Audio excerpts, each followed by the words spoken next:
Eh bien, écoutez, merci à tous d'être présents. On va commencer par une présentation du projet ENCONNET. Et pour cela, je vais laisser la parole à Fatima, hop, Fatima González Palo, qui est chef de projet au niveau d'Intras. Et Intras est le coordinateur du projet ENCONNET. Fatima, you can speak. It's your turn. Ok, sure. Muchas gracias a todos por unirse en este seminario. Su presencia y su compromiso contribuyen a un diálogo abierto y sobre los desafíos y las oportunidades éticas que surgen en la medida que la tecnología transforma la atención al final de la vida. GencoNet es un proyecto de cooperación internacional que está cofinanciado por el programa Interreg SUDOE. Su objetivo es fortalecer los sistemas de cuidados paliativos, fomentando la innovación y la adopción de tecnologías digitales que apoyen una atención integrada, continua y domiciliaria, particularmente en áreas rurales. El nombre Genco, que en japonés significa cambio profundo y transformador, refleja la misión de este proyecto, que es impulsar una transformación cultural y organizativa en los cuidados paliativos mediante la construcción de una comunidad de conocimiento de profesionales, investigadores y responsables de políticas en España, Francia y Portugal. Uno de los desafíos más grandes es poder crear y testear una plataforma predictiva y basada en inteligencia artificial para detectar necesidades tempranas de cuidados paliativos y anticipar posibles eventos sociales o médicos no deseados. La ética para nosotros es muy importante y se integra dentro del proyecto asegurando que todos y todas las actividades respeten la dignidad humana y los derechos de cada persona. Muchas gracias por estar aquí hoy y espero podamos contribuir entre todos a este objetivo que es transformar la atención al final de la vida. Sí comentarles que GencoNet reúne un consorcio transnacional de organizaciones en España, en Francia y en Portugal. Está liderado por Fundación Intras de España y la asociación incluye las instituciones de gerencia de servicios sociales, de las de Cajones de Salud, la Diputación Foral de Vizcaya, Geronto Pont Nouvelle Aquitaine, el Hospital Universitario de Burdeos, Pabellón Mutualité, Infinity Design Labs y el Instituto Portugués de Oncología de Oporto. Merci Fatima. Donc aujourd'hui, le webinaire vise à répondre à plusieurs objectifs. Le premier, c'est comprendre les enjeux éthiques de la digitalisation des directives anticipées, mais globalement les informations relatives à la fin de vie et puis des préférences des patients. Ça va être analysé les deux grandes tensions avec des exemples qu'on va vous proposer à la fois sur les directives anticipées, mais aussi sur la télésanté et plus particulièrement en matière de télésurveillance. De développer également une conscience critique face à la mise en place de ces technologies et finalement comment ça vient rajouter peut-être de nouveaux dilemmes éthiques dans les prises en soins palliatifs. Et puis s'approprier donc ces principes éthiques fondamentaux qu'on va retrouver au long cours, y compris dans ces pratiques de soins. Et puis laisser penser à l'implémentation des outils numériques dans la pratique afin que ce soit le plus opportun, le plus éthique possible. Donc voilà, si on peut synthétiser, l'objectif c'est d'essayer de transformer nos pratiques face aux défis posés par la digitalisation. Et puis, c'est de lutter contre les risques et réduire finalement peut-être la crainte que la fin de vie soit réduite à une accumulation de données pour qu'au contraire, ça devienne une opportunité d'une meilleure anticipation, une meilleure prévention et de prise en soin de la personne. Pour répondre à l'ensemble de ces enjeux et de ces objectifs, je vous présente nos intervenants. Donc, nous avons le professeur Véronique Averrousse, qui est chef de pôle en soins palliatifs au CHU de Bordeaux, directrice de l'ERENA et professeure associée en éthique, docteur en philosophie pratique. Nous avons également Dr Maëlys Dubasque, qui est médecin généraliste retraité, spécialisé en soins palliatifs, docteur en philosophie pratique et chercheur associé à l'Université de Pau et des Pays de l'Adour. Et donc, vous intervenez au titre de l'éthique de soins et de la fin de vie. Et le docteur Thierry Simon, actuellement en activité, donc qui est médecin coordinateur de l'équipe de soins palliatifs au pavillon de la Mutualité à Bordeaux. Et moi-même, en tant que modératrice, je suis docteur en droit de la santé et chef de projet innovation recherche au Gérontopole Nouvelle-Aquitaine. Docteur Dubasc, je vous laisse prendre la parole pour l'introduction. Merci beaucoup, merci Ambre de cette parole donnée. Et donc, c'est une délicate responsabilité que d'ouvrir ce débat concernant une évolution qui ressemble pour beaucoup à une révolution de la pratique soignante et de l'accompagnement, dont il nous est dit qu'elle est utile et nécessaire. L'histoire nous enseigne la modification radicale des conditions de la mort à partir de la deuxième moitié du XXe siècle, c'est-à-dire à partir du moment où la puissance thérapeutique s'est considérablement affirmée. De la mort traditionnelle à la maison, dans une ambiance familiale résignée à sa survenue, notre société a évolué vers une mort à l'hôpital où, entre guillemets, il reste peut-être encore quelque chose à faire. Mélange d'effroi devant l'arrivée de la mort à domicile et d'une appréhension de n'avoir pas tout tenté. Cela nous raconte une croyance.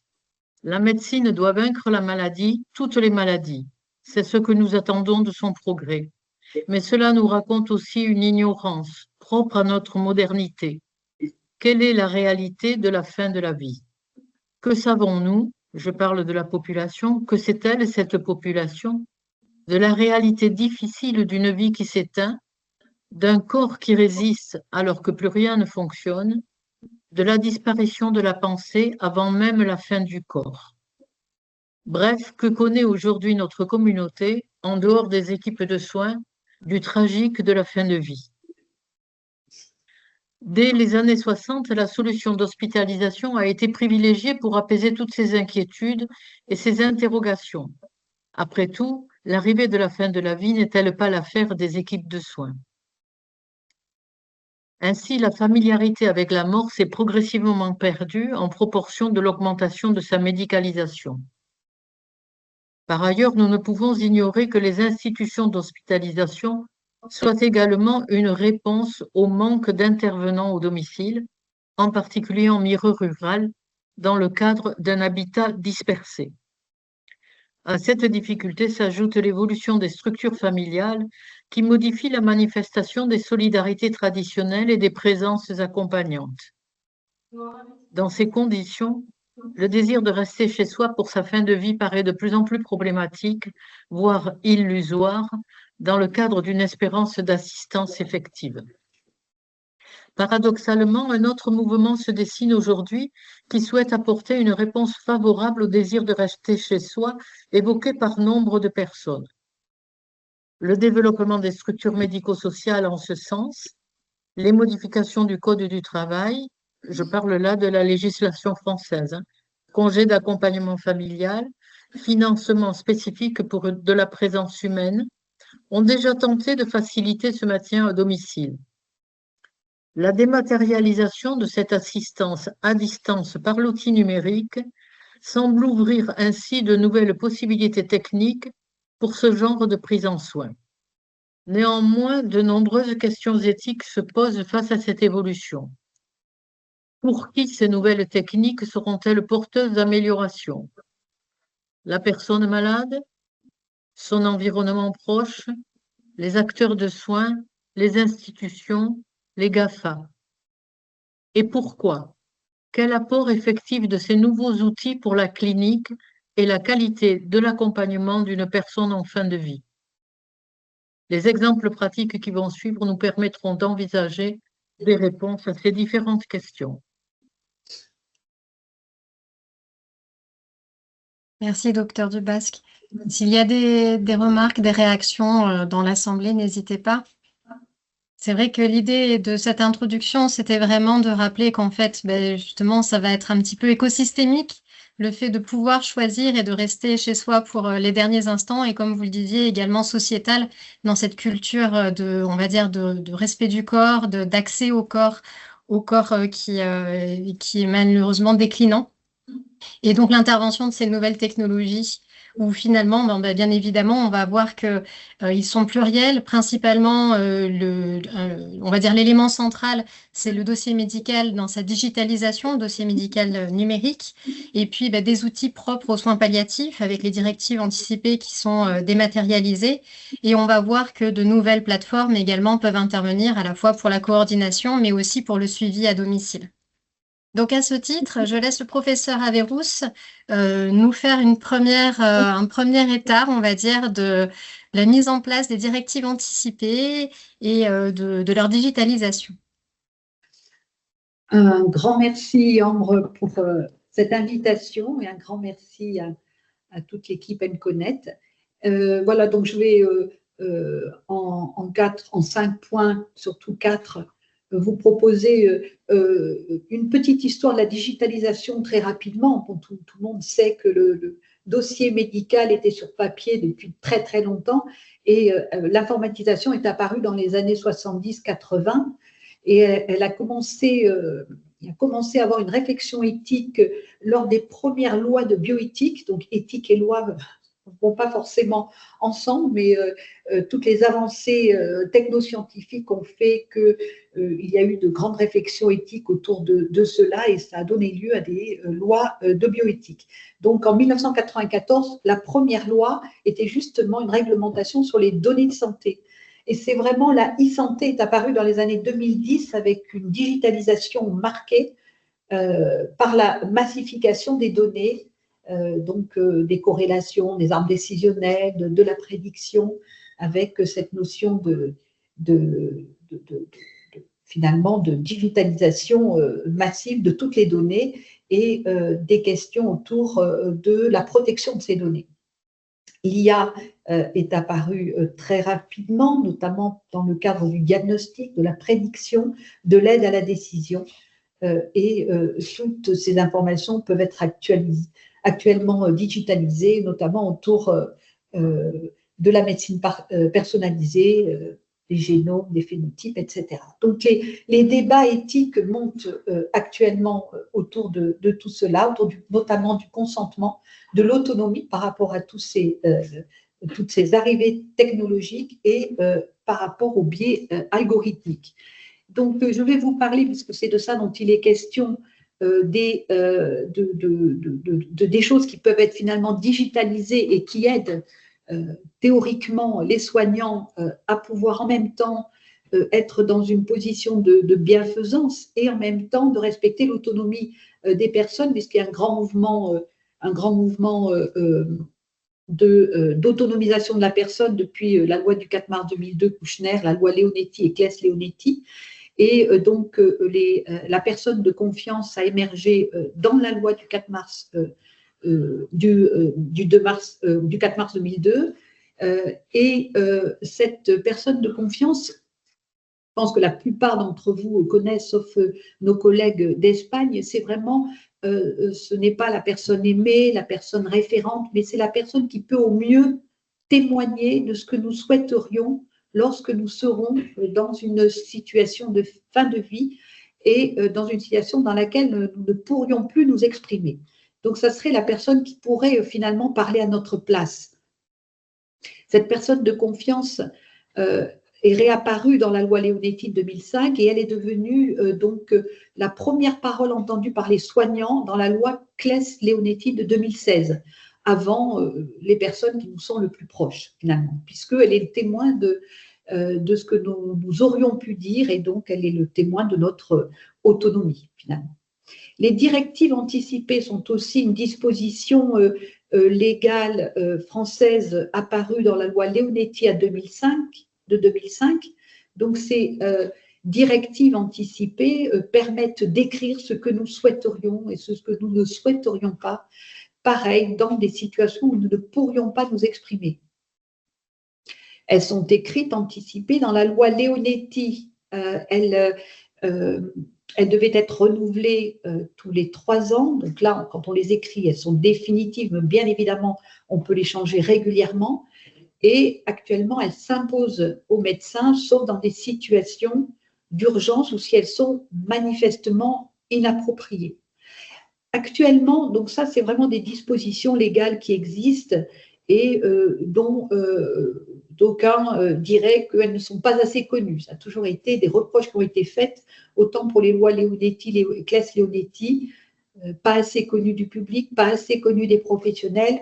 De la même façon, ces deux dispositions ne seraient pas assez connues du public et des professionnels. Donc, très peu de personnes écrivent leurs directives anticipées. Il y avait des chiffres qui étaient de 2 à 3%. Actuellement, j'ai vu d'autres chiffres à 15-18%, avec donc des freins qui tiennent de la particularité de ces dispositions et on en reparlera.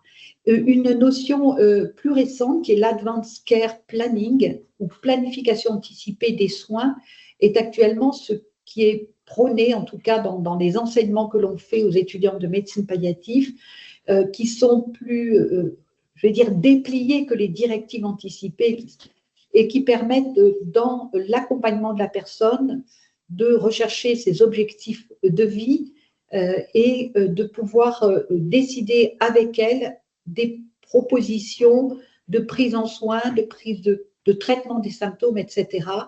Et finalement, c'est un processus, ce n'est pas un écrit qui semble figé, même si on peut le réécrire, mais c'est quelque chose qui est de l'ordre d'un accompagnement. Donc là, ça nécessite effectivement la présence d'une personne.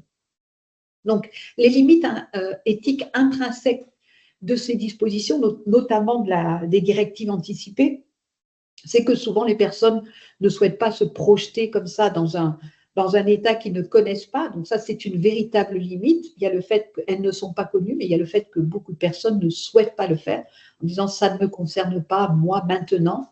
Et il y a quelque chose de l'ordre de l'angoisse de la mort qui peut surgir au moment où on propose d'écrire ces directives anticipées, même si tout le monde peut les écrire en dehors des situations où on se trouve soi-même atteint d'une maladie grave évolutive et dont le pronostic est incertain.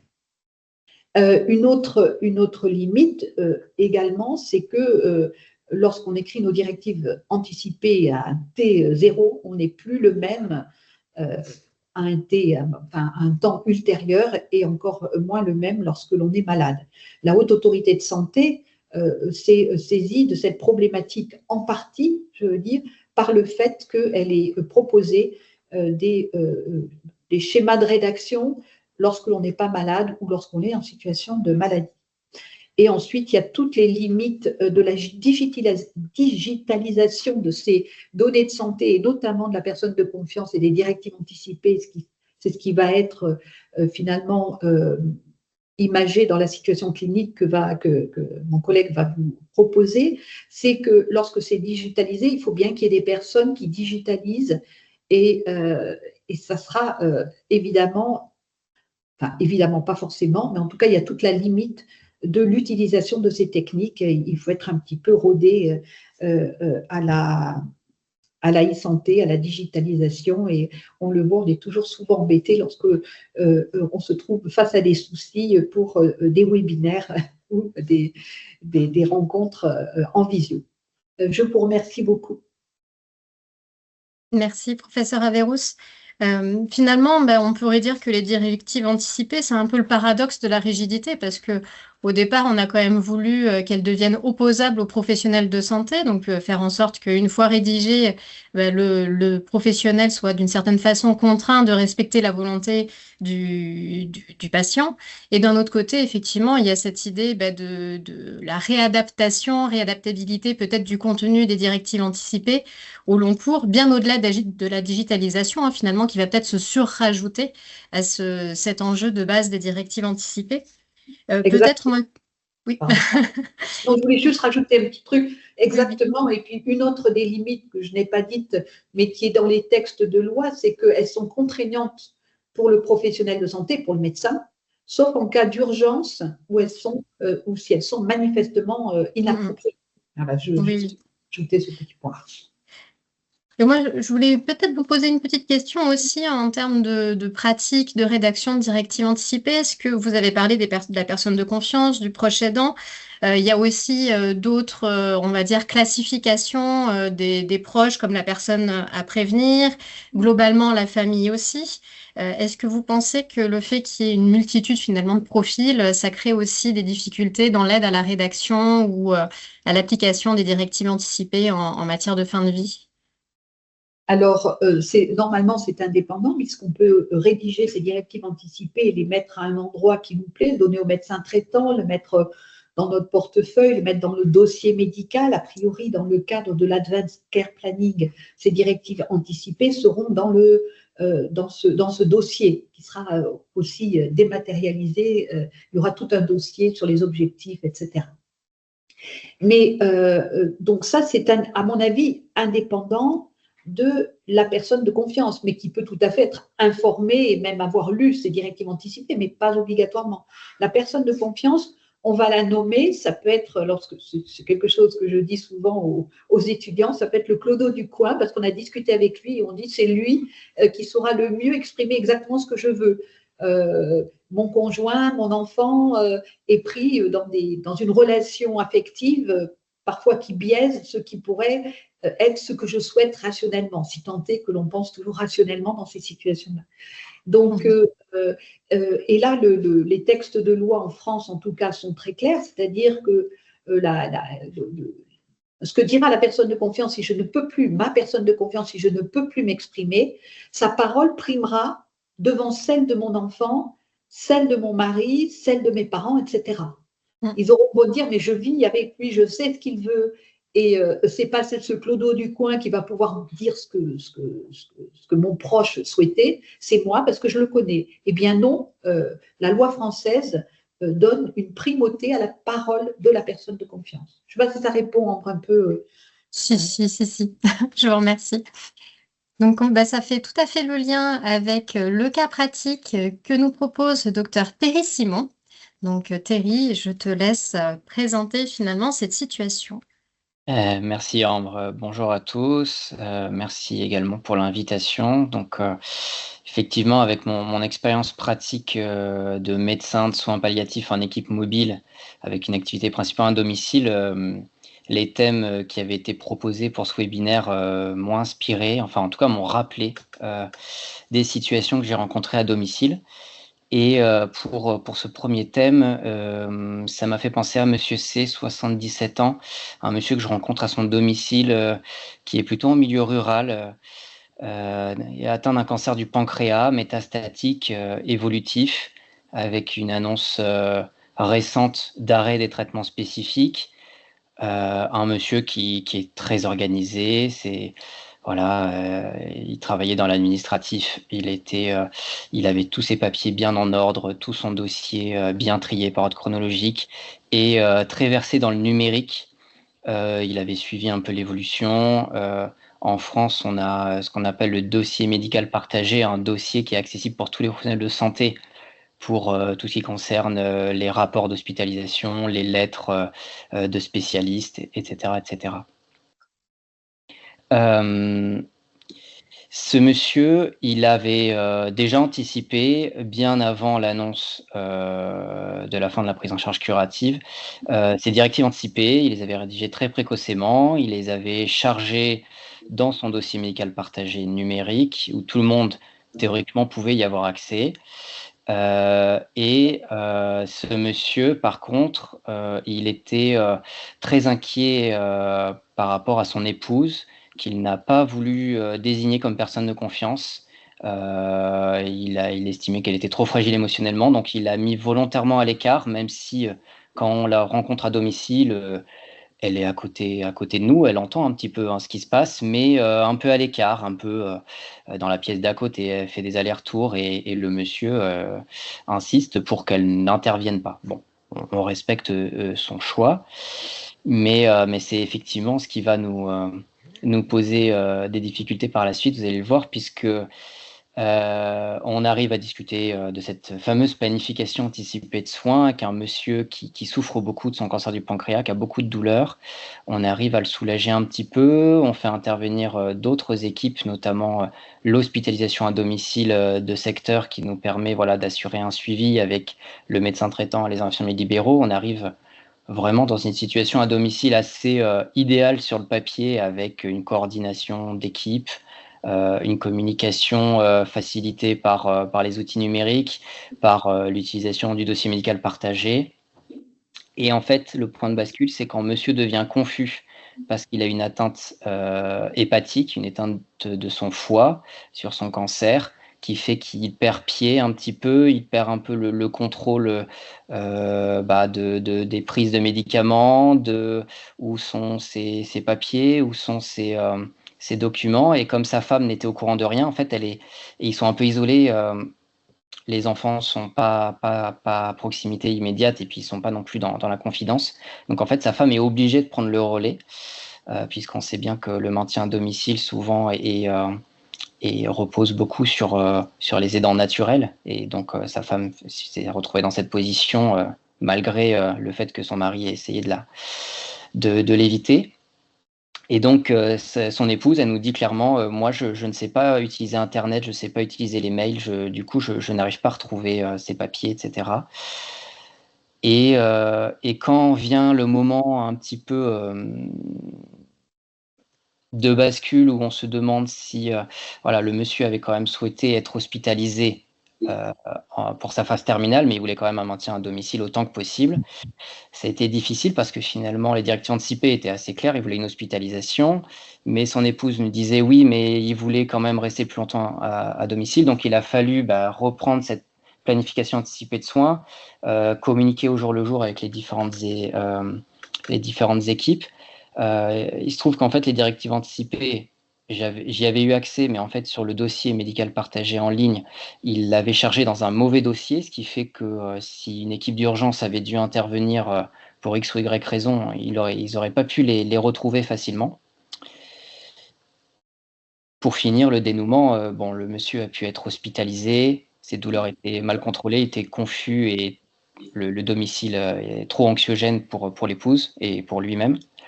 Et il a pu être pris en charge dans une unité de soins palliatifs, dans un service spécialisé, où il a pu décéder avec les bonnes thérapeutiques en étant soulagé et que son épouse a pu être accompagnée. Donc finalement, il y a eu cette période de crise à domicile a pu être gérée par la coordination habituelle qu'on met en place dans ce type de situation.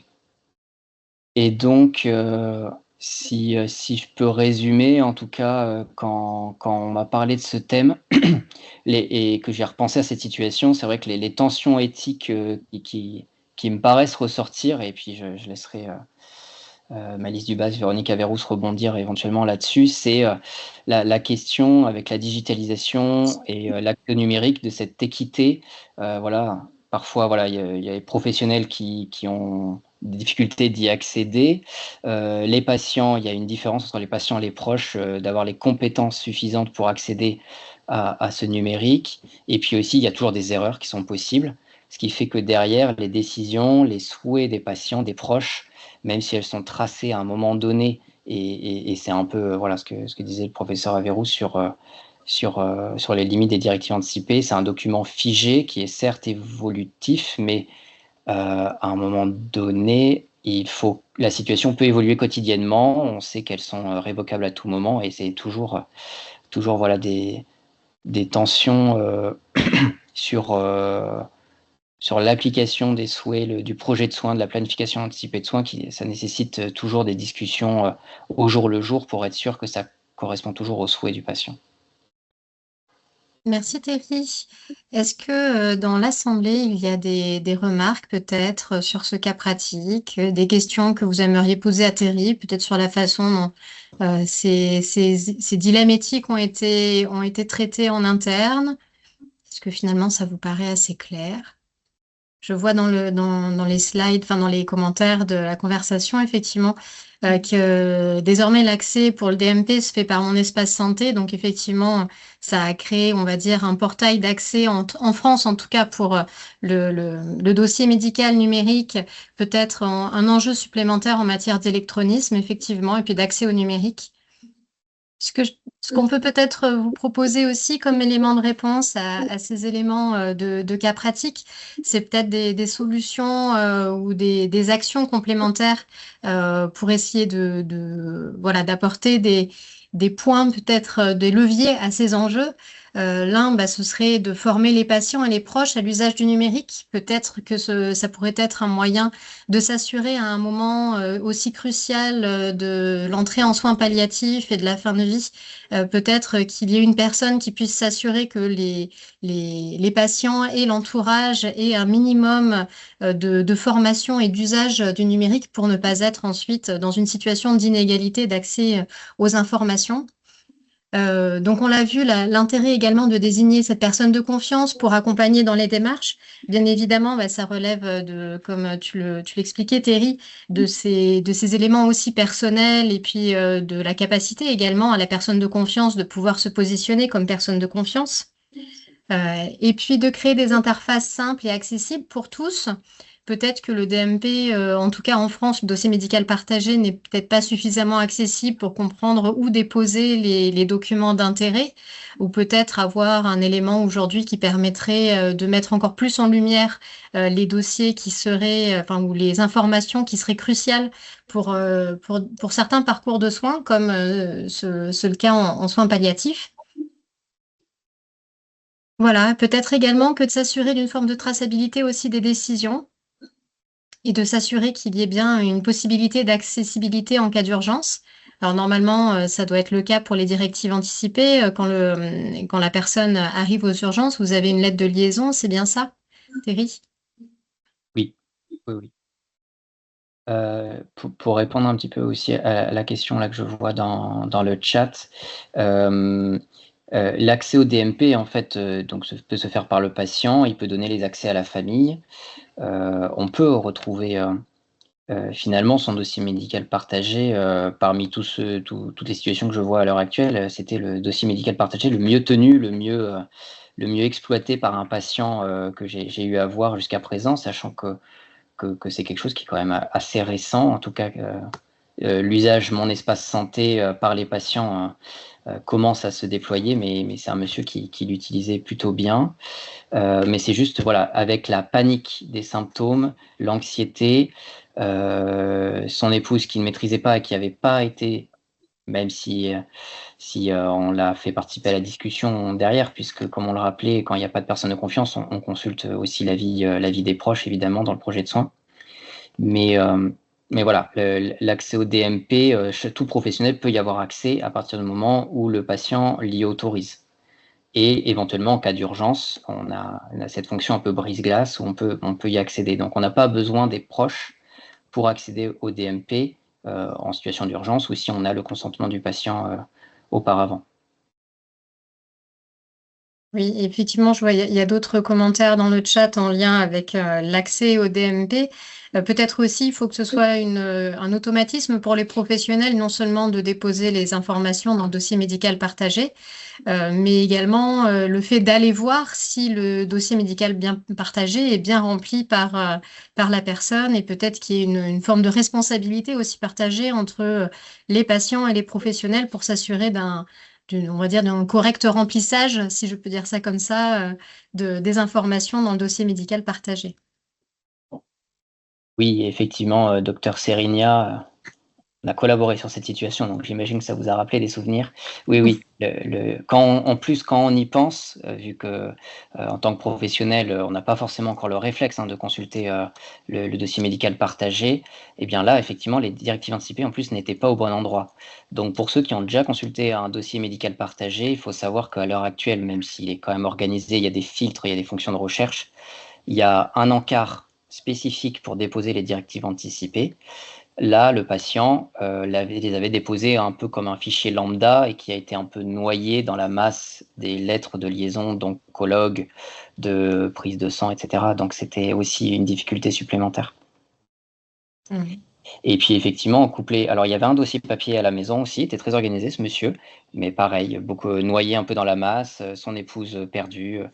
Il faut savoir que voilà, quand il y a un accompagnement en soins palliatifs à domicile, on a beau parfois tout anticiper, tout tracer, tout cadrer, penser à tout et dire on a mis tous les garde-fous, tout est prévu, tout est écrit quelque part.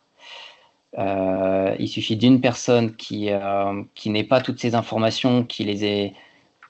Là, dans ce cas-là, l'épouse n'avait pas eu toutes les informations. Hein, on n'avait pas le droit d'en parler avec son épouse. Il nous l'avait interdit, en tout cas fortement limité.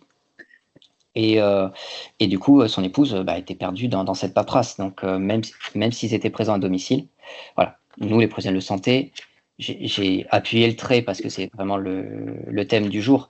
Entre professionnels de santé, on avait longuement discuté avec ce monsieur, on avait eu accès à ces directives anticipées, et donc on a réussi je crois, à essayer de respecter ses souhaits au maximum. Oui, il y a un autre enjeu qui me semble ressortir aussi, là, quand on dit qu'il faudrait laisser le choix finalement aux patients entre la numérisation et un document papier ou parfois les deux.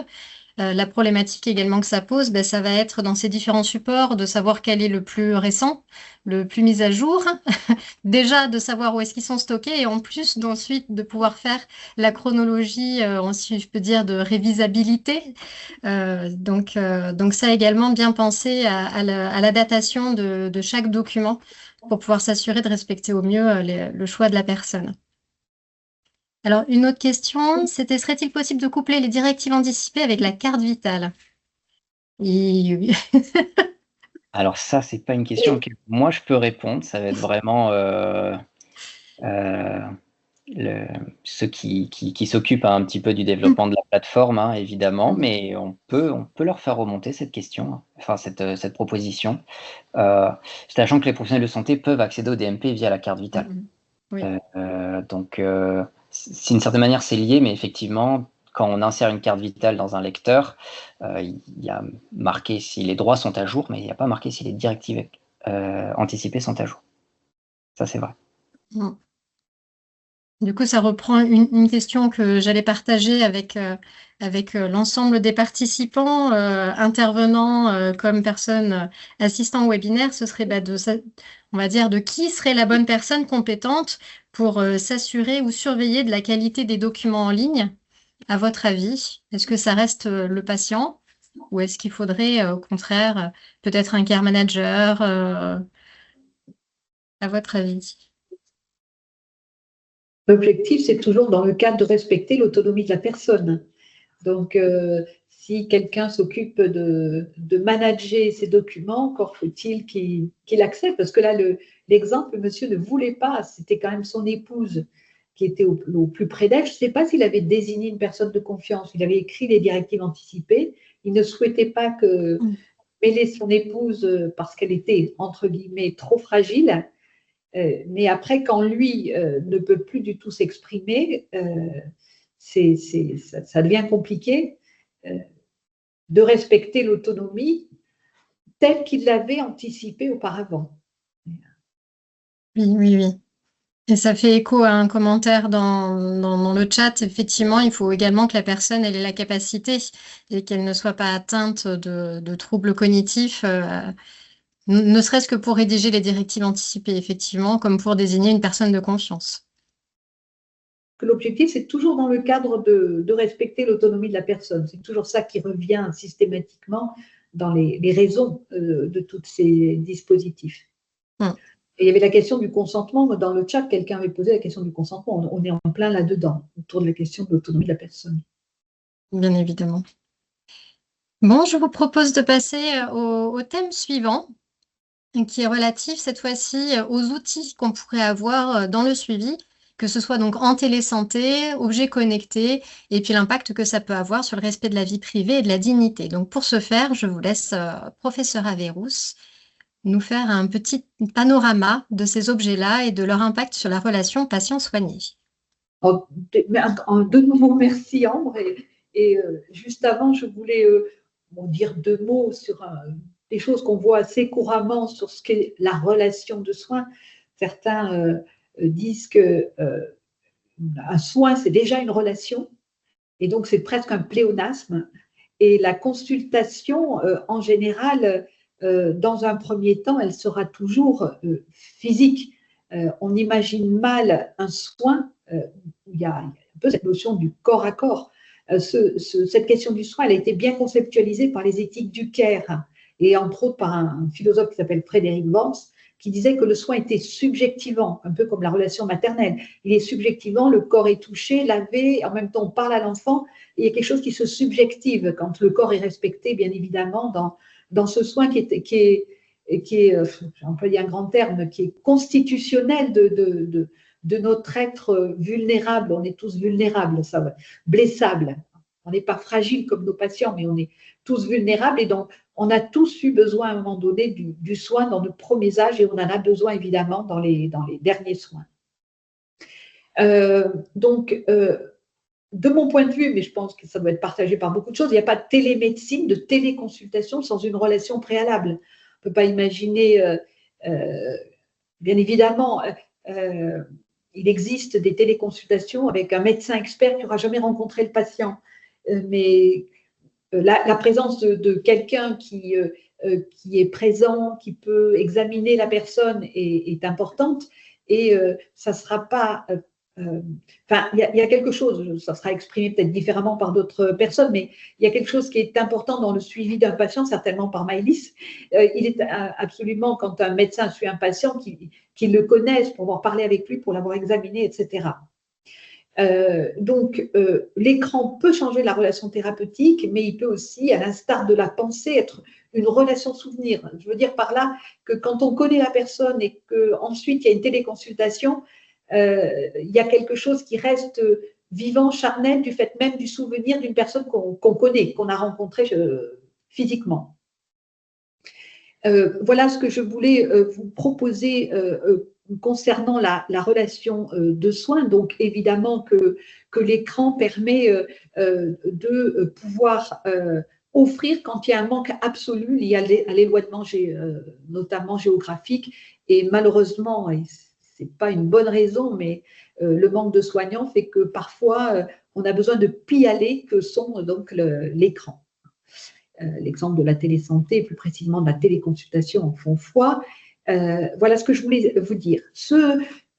Par rapport aux objets connectés, comme la question de la télésurveillance, parce que c'est ce dont il va s'agir dans la seconde situation que va présenter Terry. Donc, il y a quelque chose dans tout ce qui est télésurveillance. On le sent intuitivement, il y a quelque chose d'une possible atteinte aux droits fondamentaux, comme le respect de la vie privée, comme le respect de l'intimité, comme ce fameux droit à l'autonomie dont on avait parlé. Donc il y a quelque chose, on fait plus ce qu'on veut chez soi. Hein. L'autonomie telle qu'on l'a définie en France, elle vient d'une définition anglo-saxonne autour de la question de la détermination, du libéralisme. Bon, chez soi, on est chez soi et personne vient s'immiscer dans notre intimité. Donc, il y a toujours un consentement pour pouvoir recevoir quelqu'un dans son intimité, ce qu'est le domicile, qui est le prototype même du lieu privé, hein, et ne peut donc en aucun cas être assimilé à un lieu de privation de liberté. En général, c'est en même temps, on le sait, très utile pour retrouver un assassin, très utile, toutes les télésurveillances un peu partout dans le monde. On sait que dans les prisons, il y a comme ça des télésurveillances un petit peu partout. Donc, quand il y a de la télésurveillance par rapport à un patient que l'on veut mieux suivre et pour lequel on veut être informé à temps parce qu'il a fait une chute ou parce qu'il présente, dans le cadre des soins palliatifs, un symptôme, une détresse respiratoire et qu'il est seul à son domicile et que ça permet comme ça de réagir immédiatement. Il y a là des intentions qu'on peut appeler bienveillantes, hein, répondre rapidement à un besoin. Donc, avec cette importance que finalement le patient puisse appeler lui-même. Il y a quelque chose qui est réifiant d'objectivation que de surveiller quelqu'un par une télésurveillance. Donc, c'est ce que je voulais un petit peu vous dire, que finalement, la télésurveillance, elle est en même temps, elle peut être considérée comme indispensable, ce qui va être le cas de la situation qui va vous être proposée, mais ce dispositif, il peut être aussi assimilable à ce qu'on appelle le panoptique carcéral, où tout est visible et rien n'est plus caché, rien n'est plus intime. Voilà ce que je voulais vous proposer. Ça peut finalement être considéré comme une transgression, j'emploie un terme fort, cette violation du domicile et de l'intimité. C'est vraiment une télésurveillance qui capte le corps malade dans son lit. Il y a quelque chose d'assez effrayant, tout en sachant précisément que ça peut être quelque chose qui est effectivement très aidant quand il n'y a personne autour de la personne. Qu'est-ce qui vaut mieux? Une personne qui souffre toute seule, en détresse respiratoire avec des douleurs très importantes, ou une télésurveillance qui la réifie et qui a un côté un peu insupportable, mais qui va pouvoir permettre de l'aider. C'est une grande question. Alors, il y a une vraie tension éthique, pour le coup, autour de ce sujet-là. Merci beaucoup. Ah oui, et d'autres choses que… oui, ça, on a vu, dimension panoptique, l'intrusion potentielle, accès. Alors, bon, ça, c'est d'autres choses que la télésurveillance, mais toutes ces données très intimes, finalement, avec l'émergence des big data, des données massives, etc., on sait que, absolument, parce qu'on a un peu, quelque part, un panoptique dans nos portables. Dès qu'on fait les moindres choses, de suite, il y a quelque chose qui est identifié, on va nous proposer des choses qui sont en relation avec ce que nous sommes, ce que nous aimons, etc. Bien évidemment, il y a le RGPD, qui est une réglementation de protection des données européenne, mais on sait très bien qu'il y a des… Enfin là, je laisserai la juriste en parler, qu'il y a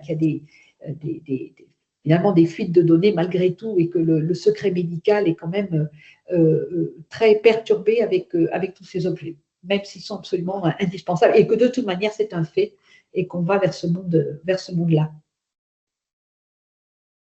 Oui, merci Véronique. Effectivement, RGPD, ça va également aller jusqu'à comment sont stockées les données sur les serveurs qui sont certifiés HDS, qui peut véritablement y avoir accès, combien de temps sont-elles stockées, surtout dans ces outils qui deviennent complémentaires et pour lesquels, pour certains en tout cas, ils ne sont pas forcément directement reliés au dossier médical partagé.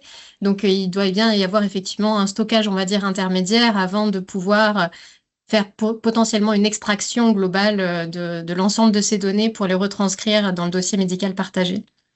Je reviens sur ce que vous avez dit, puis ça fait le lien avec un commentaire dans le chat. Vous avez évoqué un terme très fort, celui de la prison. Finalement, la télésurveillance, est-ce que ce serait un moyen ou malheureusement plutôt une conséquence d'une forme d'emprisonnement du patient à domicile ? Alors, je vois aussi des questions autour de la question de la réification. En tout cas, il y a quelque part une forme d'incarcération, dans le sens où s'il y a une télésurveillance, c'est que la personne, elle peut pas bouger. Sinon, elle pourrait faire appel, elle pourrait téléphoner, etc. S'il y a une télésurveillance, c'est bien que la personne, elle est dans une situation où elle est absolument dépendante. La question de la réification, c'est une notion qui parle de la question finalement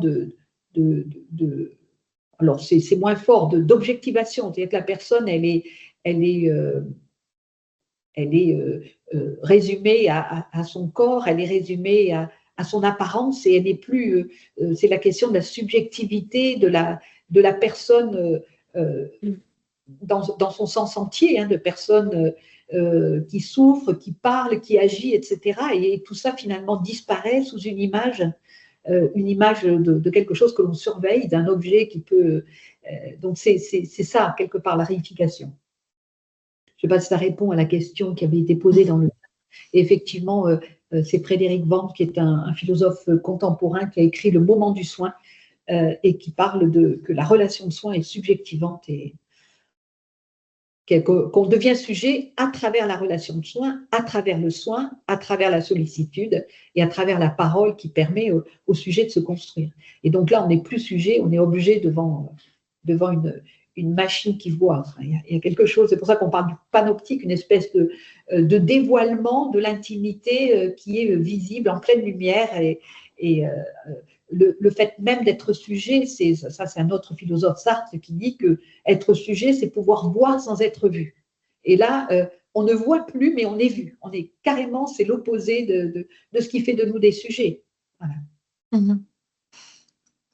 Bon, je vois votre commentaire, Annie, dans le chat. Justement, on va parler de vidéo et de télésurveillance avec le cas concret du docteur Thierry Simon.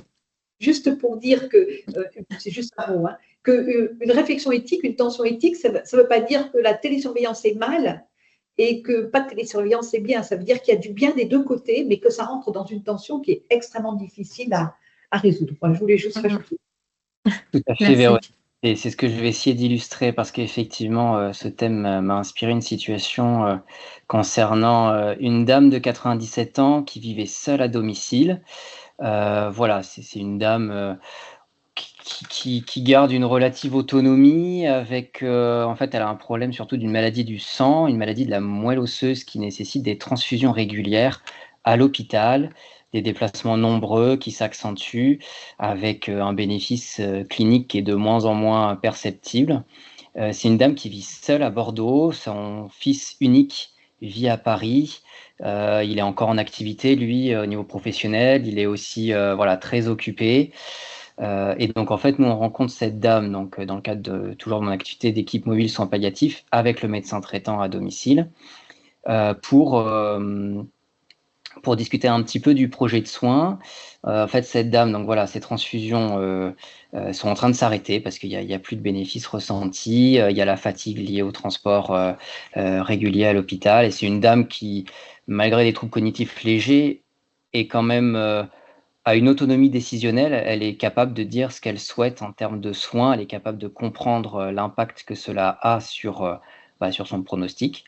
Et donc, elle passe de fait en accompagnant palliatif, même si c'était déjà un peu le cas avant, mais en tout cas, on est sur du palliatif symptomatique exclusif à ce moment-là. Et elle n'a qu'un seul désir, rester chez elle. Alors, ce fils qui est très occupé, voilà, avocat à Paris, il a aussi sa propre fille qui a eu un accident il y a quelques années, qui en résulte un handicap moteur pour lequel il est aussi l'aidant naturel. Donc, il fait des allers-retours entre Bordeaux et Paris, entre son métier, ses enfants et sa mère.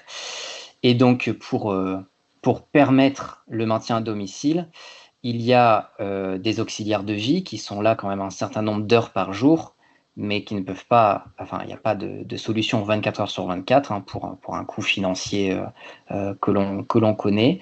Et donc, il met en place des vidéosurveillances pour avoir un regard en cas, effectivement, en cas d'épisode, de chute. Il y a aussi de la téléalarme. En tout cas, voilà, il a tout installé au mieux pour respecter le désir de sa mère. Donc vraiment dans cette surveillance bienfaisante, dans l'idée de maintenir sa mère, pour respecter les souhaits de sa mère. Pardon, je vais y arriver. Et donc, il y a des caméras à domicile. Elles sont allumées en particulier quand lui est à Paris. A priori, la question qui se pose, c'est qu'il y a aussi des passages de soignants avec des moments de toilette où le lit est installé dans le salon où se situent les caméras. Et donc, voilà, il y a cette première tension qui émerge avec l'intrusion dans les soins intimes, qui est relevée hein, d'ailleurs au cours de la rencontre avec le fils en disant, mais voilà, au niveau des soignants, bon, c'est quand même des soins intimes, et puis même pour respecter aussi les soignants, ça serait bien d'éteindre les caméras. Bon, il nous promet qu'effectivement, il va éteindre les caméras pendant les moments de soins, mais bon, c'est difficile à surveiller parce que finalement, c'est des caméras sans fil, il n'y a pas de capteur, on ne sait pas trop si elles sont allumées, éteintes, c'est très difficile à vérifier. Et derrière, voilà, on sait qu'il y a des solutions humaines. Après, ça met un peu en difficulté cette situation de personnes seules à domicile parce que ça limite les équipes qui peuvent intervenir, notamment l'hospitalisation à domicile, qui est un temps évoqué comme une solution, voilà, en cas d'épisode aigu, vu le projet clair de maintien à domicile, le souhait affirmé, réaffirmé de madame et le soutien de son fils dans ce projet.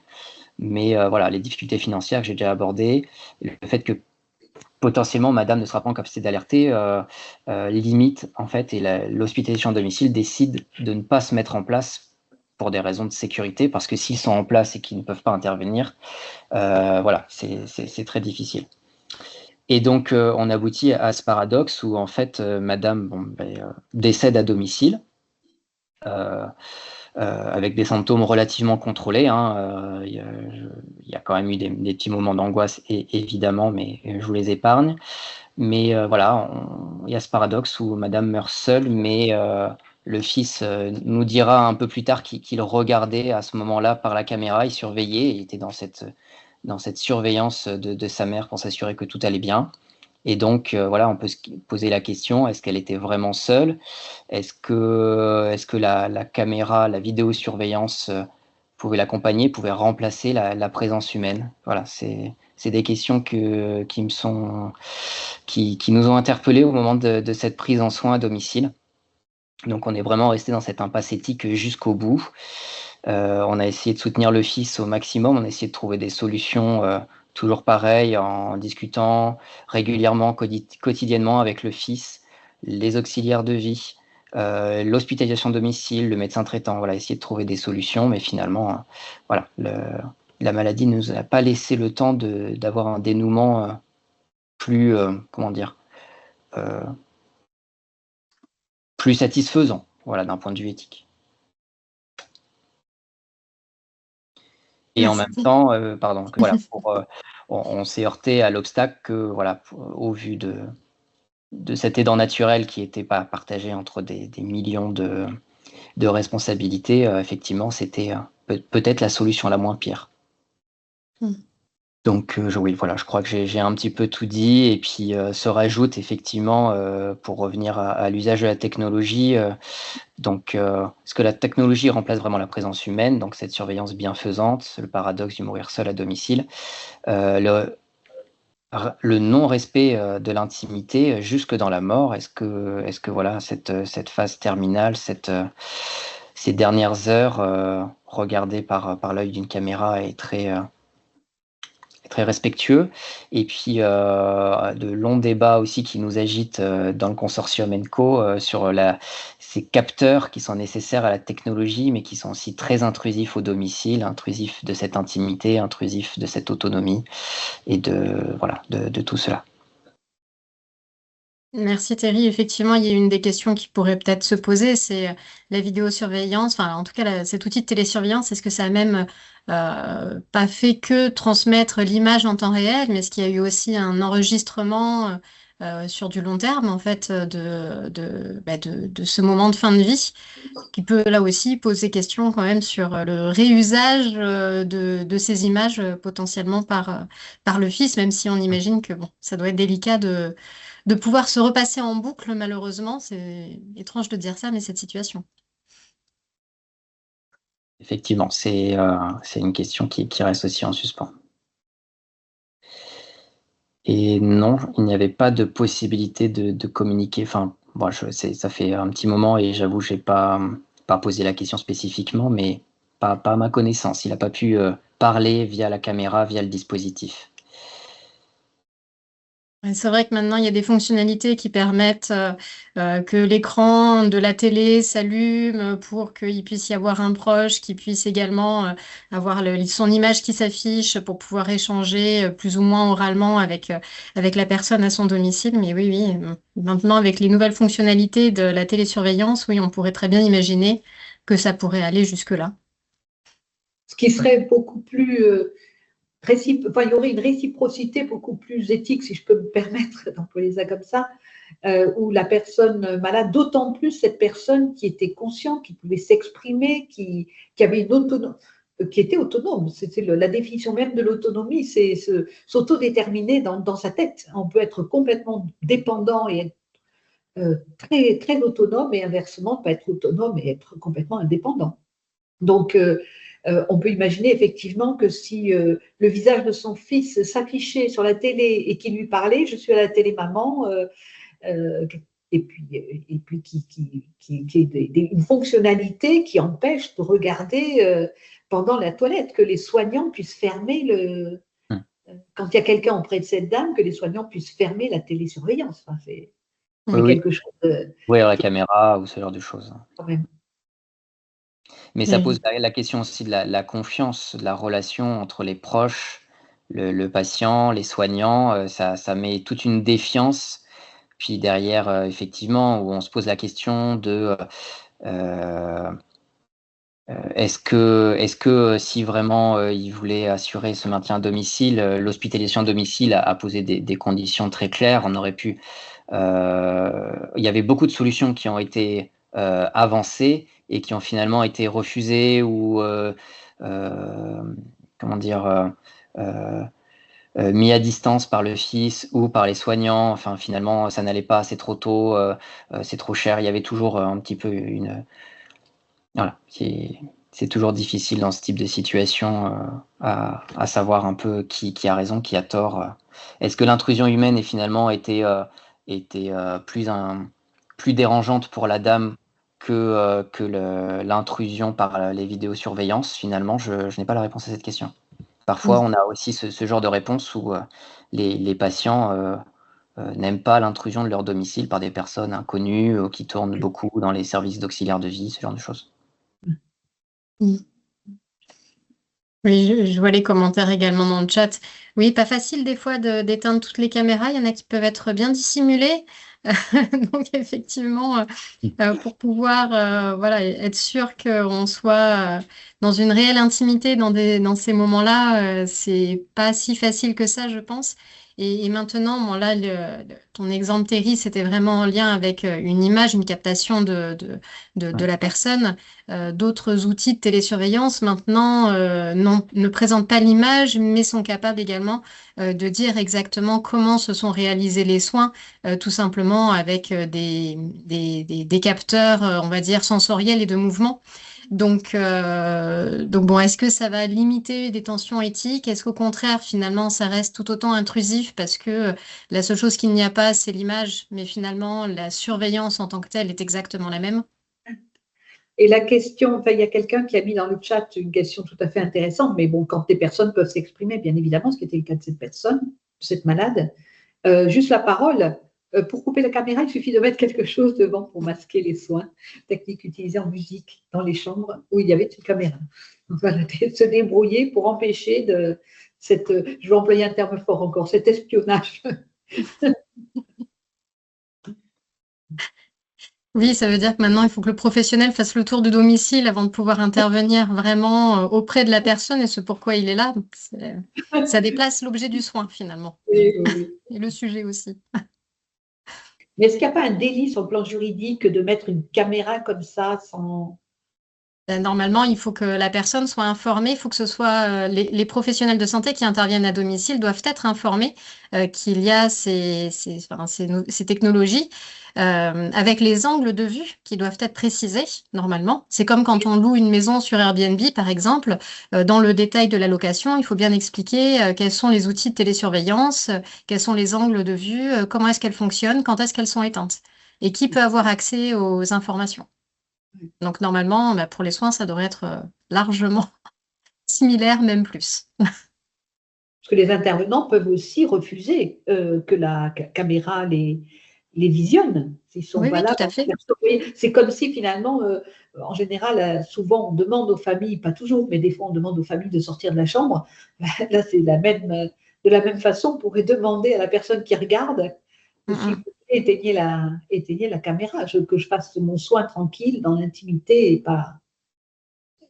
Oui. Après, malheureusement, sur le milieu du travail, les vidéos de surveillance sont autorisées dès lors que le salarié est informé que il y a cet usage sur le lieu du travail, avec la justification aussi de l'usage, bien évidemment. et pas dans une chambre, pas dans l'intimité Mm. du corps et d'un soin, etc. Oui, oui, oui. Je ne sais pas, c'était une question sur le plan juridique, parce que sur le plan même pas éthique, humain, enfin, c'est quelque chose qui semble évident. Tout à fait. Alors bon, c'est pour essayer d'apporter des réponses à ces enjeux éthiques. Bah, peut-être que, bon, j'imagine que bon, voilà, ça a dû faire l'objet de l'analyse que tu en as faite, Thierry. C'était bah, de s'assurer des objectifs et des limites pour essayer d'avoir une transparence, que ce soit pour entre professionnels et avec le patient et son proche sur ce qui est surveillé et pourquoi. Peut-être qu'au départ, la télésurveillance au moment des toilettes, c'était parce que il y a déjà eu des toilettes qui s'étaient mal passées, une crainte aussi peut-être d'une maltraitance de la part des professionnels et que une fois, j'en sais rien, une journée passée à voir la toilette, on se rend compte que finalement, voilà, la relation de soins est bien établie, il n'y a pas de problème et du coup. Le proche est rassuré, la personne aussi. Dans ce cas-là, on peut imaginer de couper la caméra à ce moment-là. Voilà, j'avais déjà entendu un cas similaire où justement c'était un besoin de réassurance par rapport à une situation de maltraitance passée où la personne voilà souhaitait être présente, le proche souhaitait être présent pendant les toilettes. Est-ce que voilà, il y a des moyens complémentaires pour garantir le consentement éclairé? Alors, bien évidemment, la personne, elle doit exprimer un consentement, elle doit être informée de l'ensemble des données collectées, comme je le disais, du lieu où elles sont stockées, de la durée, de qui y a accès, combien de temps. Est-ce qu'il peut y avoir un traitement secondaire de ces données de santé-là? Euh, donc, ben, si on va dire il consent à ça, voilà. Mais l'enjeu dans une situation de vulnérabilité, c'est de réinterroger ce consentement. Je pense que maintenant, c'est peut-être ça aussi qu'il va falloir mettre en avant, notamment pour les entreprises qui proposent des outils de télésurveillance. C'est peut-être que tous les mois ou tous les 3 mois, il puisse y avoir un temps de réinformation et de recollecte de consentement auprès des bénéficiaires, ce qui n'est pas le cas actuellement. Une fois que le consentement est donné, il n'y a pas forcément de réinterrogation sur l'usage même de la technologie. On part du principe que comme ça a été consenti une fois, ben, finalement, le consentement perdure jusqu'à sa révocation, ce qui peut peut-être être dommage, alors que si on réamène finalement un dialogue régulier autour de ça, pourquoi pas avec les proches et l'équipe soignante.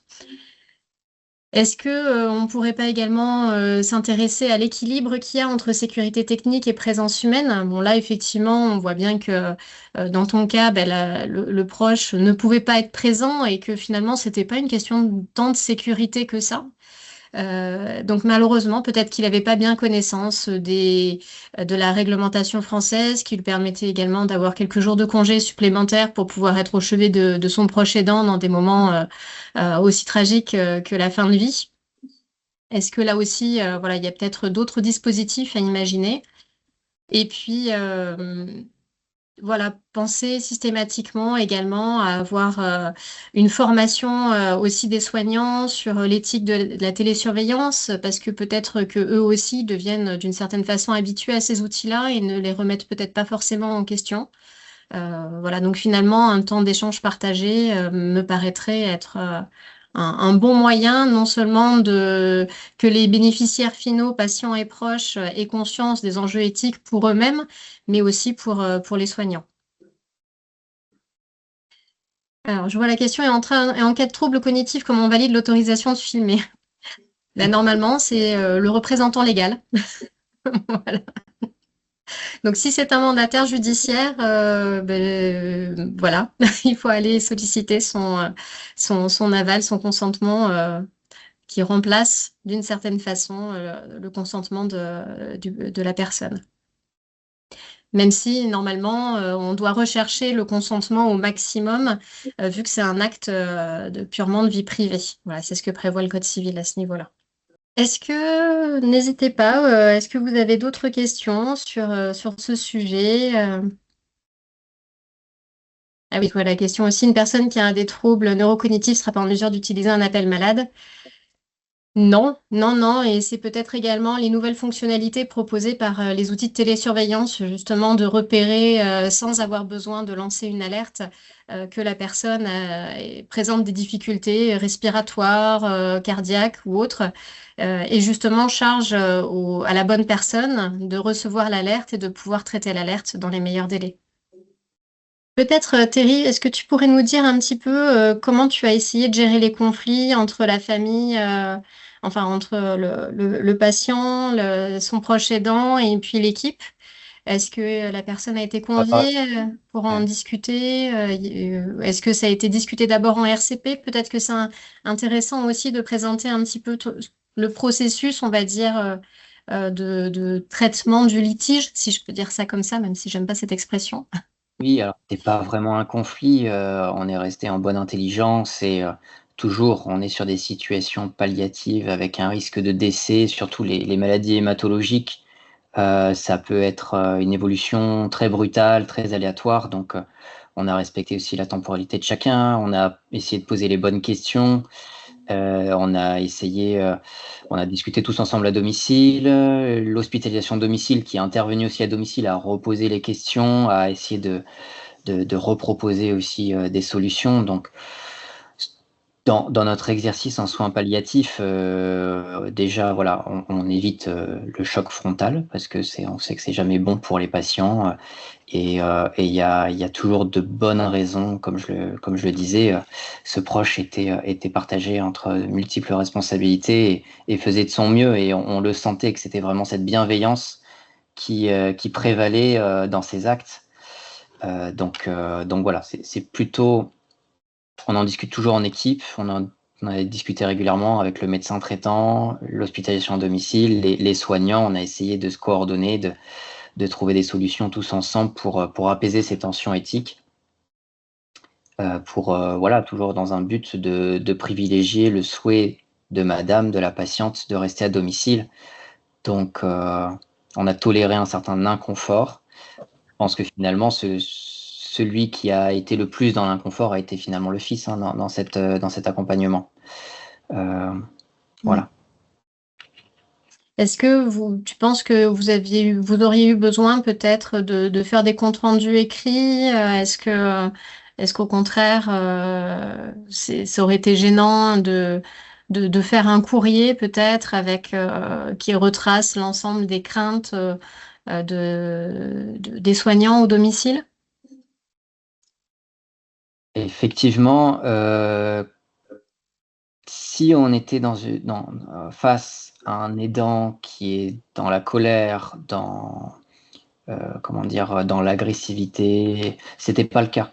C'était pas le cas, la discussion était toujours ouverte. On sait que dans l'accompagnement des proches, en soins palliatifs, surtout à distance, il y a des mécanismes de défense aussi. On a respecté ces mécanismes de défense. On a essayé, progressivement, de les faire tomber. C'était un monsieur, voilà, avocat, très carré, donc pour lui, il y avait, un peu comme le premier profil finalement, il essayait d'anticiper, mais avec ses propres ressources. Et on essayait de sortir du cadre, de proposer des ressources dont on avait, nous, à disposition. Et finalement, il a eu du mal à trancher. Alors après, peut-être qu'on aurait pu saisir, et ça c'est vrai qu'on l'a pas fait, on aurait pu saisir un comité d'éthique pour nous aider à réfléchir et peut-être proposer d'autres solutions à cette personne à l'époque. C'est là, la réflexion, c'est ça peut-être qui nous a manqué pour nous aider dans cette situation. Et peut-être Oui, derrière, ça aurait pu nous aider dans l'échange avec le fils. Vous oui. l'aviez rencontré personnellement Oui, oui, il était présent lors de l'évaluation à domicile. On avait coordonné et organisé cette visite en présence du fils, évidemment. Ok. Oui, Et j'ai non. eu au téléphone de très nombreuses fois. Après, cet accompagnement a duré quelques mois, je dirais 2 ou 3 mois. Donc on s'est eu, pas toutes les semaines, mais en tout cas quand la situation a commencé à se dégrader, on s'est eu très souvent au téléphone. Mhm. Ça aurait pu être orienté plutôt sous la forme d'un courrier, mais enfin, pas, on va dire, contraignant, obligeant, on va dire, la personne à éteindre les caméras, mais ça aurait pu être justement quelque chose d'assez explicatif, du malaise des professionnels, de ce que ça pourrait avoir comme conséquence dans la relation de soins, et puis de faire des propositions. Par exemple, la vidéo, elle est peut-être pas nécessaire à ce moment-là du soin. Est-ce que vous seriez OK pour que on la débranche à ce moment-là? Et puis peut-être de dire, si vous voulez être assuré par d'autres outils, peut-être que l'on pourrait vous proposer d'autres outils en complément de surveillance. Et puis comme ça, créer, on va dire, ce temps d'échange, proposition par proposition, mais en faisant vraiment l'analyse bénéfice-risque des outils qui sont finalement utilisés par la famille. Bon. Écoutez, voilà, je vois qu'il n'y a pas beaucoup d'autres questions, en tout cas sur ce cas pratique. Oui. Il y a une petite question, je voyais plusieurs personnes se posent la question de l'EMEC. Est-ce que c'était l'équipe mobile d'éthique clinique qui a été… Qu'est-ce que c'est l'EMEC? Qui a parlé de l'EMEC? Je vais dans les questions. Oui. Oui, c'est ça. Je ne sais plus qui a parlé des mecs. Si c'est toi, Thierry, si c'est moi qui l'ai dit à un moment donné. Si c'est moi, ça veut dire équipe mobile d'éthique clinique. Si c'est Thierry, j'en sais rien. Non, en réponse aux commentaires, Oui. aux commentaires dans le chat. Donc, et effectivement, je pense l'équipe mobile d'éthique, mais bon, à domicile, l'équipe mobile d'éthique ne se déplace pas à domicile, je crois. Mais Voilà. on aurait pu solliciter un comité d'éthique pour discuter cette question, effectivement. Et je suis d'accord.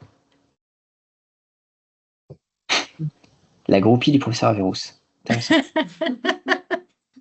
Oui.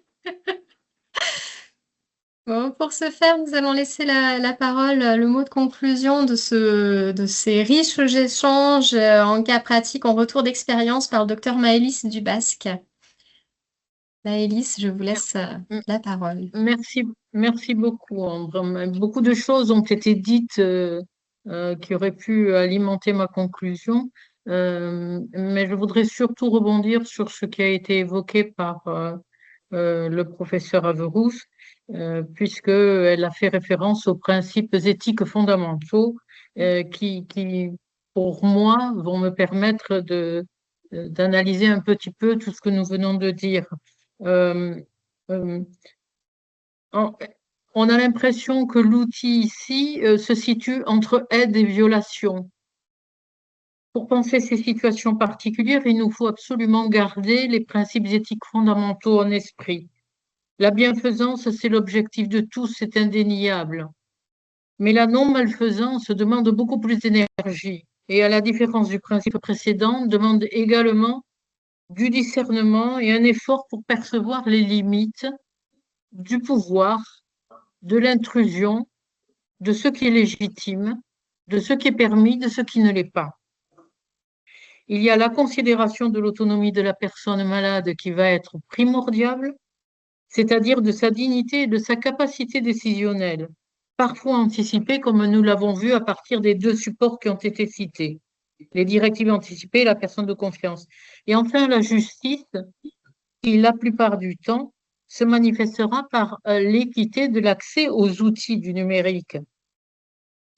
Et également, ces outils, tels que c'est apparu dans les deux cas qui ont été cités, ces outils vont nous poser la question de la non-futilité et de la proportionnalité, qui sont deux éléments qui sont ajoutés par les anglo-saxons à la notion de justice.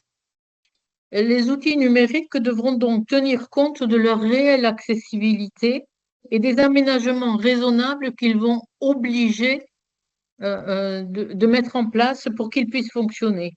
Il y a en effet de nombreuses zones blanches dans notre territoire en matière de transmission. Il peut y avoir aussi, nous l'avons vu, la nécessité d'un matériel très adapté qui pourrait éventuellement être fourni par les équipes qui veulent utiliser ces outils. Par ailleurs, il sera nécessaire de faciliter l'exercice d'une démocratie sanitaire participative dans la conception même de ces outils et l'évolution et leur évolution avec la participation des malades, des proches et des professionnels. Cette initiative emporterait sans doute beaucoup plus sûrement l'adhésion à leur usage que l'obligation de s'adapter à des outils dont l'intégration dans la pratique peut paraître tout à fait complexe. Dans un article qui était apparu en fin d'année 24 et qui a été remodelé en février 25, faisant la promotion de ces nouveaux usages du numérique en santé, on pouvait lire ceci. Cette démarche a été co-construite avec les parties prenantes. Les parties prenantes sont citées. Acteurs ministériels, CNAM, Agence régionale de santé, fédérations et acteurs industriels. Les bras nous en tombent. Où sont les malades? Où sont leurs proches? Où sont les soignants qui vont devoir utiliser ces outils? Ces derniers aspects nous parlent de ce qui pourrait être une dérive instrumentale du soin, imaginée par des acteurs très loin de sa réalité incarnée. Nous avons, par respect pour les personnes que nous accompagnons, l'obligation d'une vigilance éthique, ainsi que l'a décrit notre consoeur récemment docteur en philosophie, Sylvie Pendelet, dans son travail de réflexion concernant les grandes vulnérabilités. Et ici, je dois le dire, nous sommes au cœur de toutes ces vulnérabilités, que ce soit celle de la personne malade, celle des proches ou encore celle des équipes qui prodiguent soins et présence. Ainsi, la question que je posais en préambule, pour qui, doit se poser sans cesse afin que ces nouvelles technologies soient effectivement une réponse adaptée aux contraintes multiples de cet épisode et facilitent de manière manifeste le travail clinique, respectant la confidentialité dans le cadre d'un consentement que l'on aura bien sûr pris le temps de recueillir. Des évaluations sincères a posteriori de ces situations permettront très certainement d'en juger. Il me semble que l'éloignement des corps, validé par ces supports, permet certes de cocher les cases d'une certaine efficience, mais caricature à l'extrême cette présence absente, inadaptée pour les accompagnements humains, me semble-t-il, en fin de vie. Quelques études semblent cependant trouver les mêmes critères de satisfaction après usage des consultations virtuelles, des assistances matérielles à distance dans le cadre des soins palliatifs en milieu urbain, semi-urbain et rural. En termes d'autonomie, qui pourrait être vite un sentiment de solitude s'il n'y avait cette connexion très facile et vite possible, verbatim, quand j'ai un problème, un souci avec le matériel, quelqu'un me répond toujours. Et paradoxalement, cela génère un sentiment de grande sécurité. Ce dernier élément a d'ailleurs été particulièrement vérifié dans une étude au Canada, Ontario en 2021, donc pendant la pandémie, sur la ventilation mécanique à domicile pendant cet épisode épidémique. C'est donc évident qu'il faille de l'attention, de la connaissance et du discernement pour concevoir et utiliser judicieusement ces outils. Tout ce que nous avons dit tout à l'heure le montre parfaitement. Il faut du discernement et une utilisation judicieuse, adaptée. Dans cet usage précisément, les injonctions administratives peuvent introduire des obligations inappropriées. Et entre autres, je me pose beaucoup de questions sur le respect du secret avec le DMP. Violation du secret et obligation occulte à consentir au recueil de données dans un objectif d'usage qui bien souvent nous échappe totalement. Nous avons tous un devoir d'analyse et de vigilance sur ce point afin que ce qui devait être un soutien dans l'accompagnement ne devienne pas un exercice dégradé. Voilà. Merci, docteur Dubasc. Il y a une question peut-être à laquelle vous allez pouvoir répondre. Est-ce que vous verriez également l'utilité de patients partenaires dans ce processus? J'imagine que ça inclut pour vous dans la place de la démocratie participative, mais peut-être que les patients partenaires pourraient intervenir à d'autres niveaux.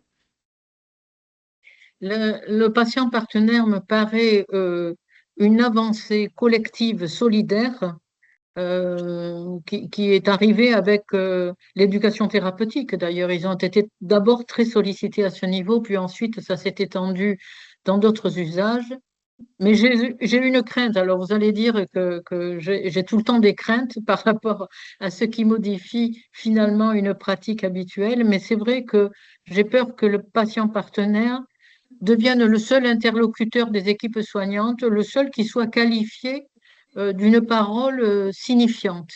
Et que, fort de ça, on en vienne à négliger des discours plus difficiles à élaborer, des situations plus difficiles, plus complexes à décrire, des gens qui n'ont pas forcément les mots pour parler de ce qu'ils vivent, et où on se contenterait très aisément de la parole du patient partenaire et qui lui est formé pour parler aux équipes soignantes.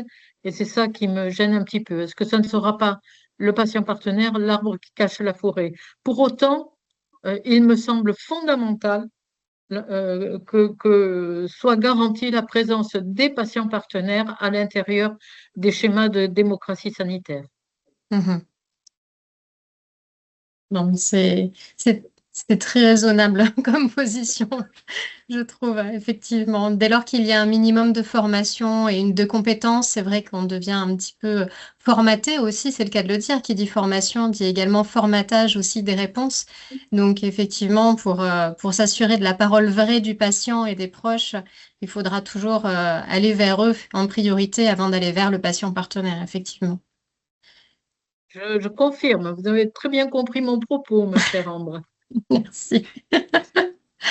Moi, je voulais juste terminer avec des rappels, notamment juridiques, parce que ça me tient à cœur. Tout simplement, le respect de la dignité implique également le droit de ne pas être observé, sauf si c'est strictement nécessaire. Sur le volet de la télésurveillance, notre institution intitulée la CNIL pour les Espagnols et les Portugais, donc qui est un organisme de contrôle on va dire des systèmes d'information et de collecte de données, a élaboré on va dire une grille de recommandations pour l'usage de la télésurveillance. Voilà, donc effectivement, j'invite les professionnels à d'aller s'y confronter à ce document-là.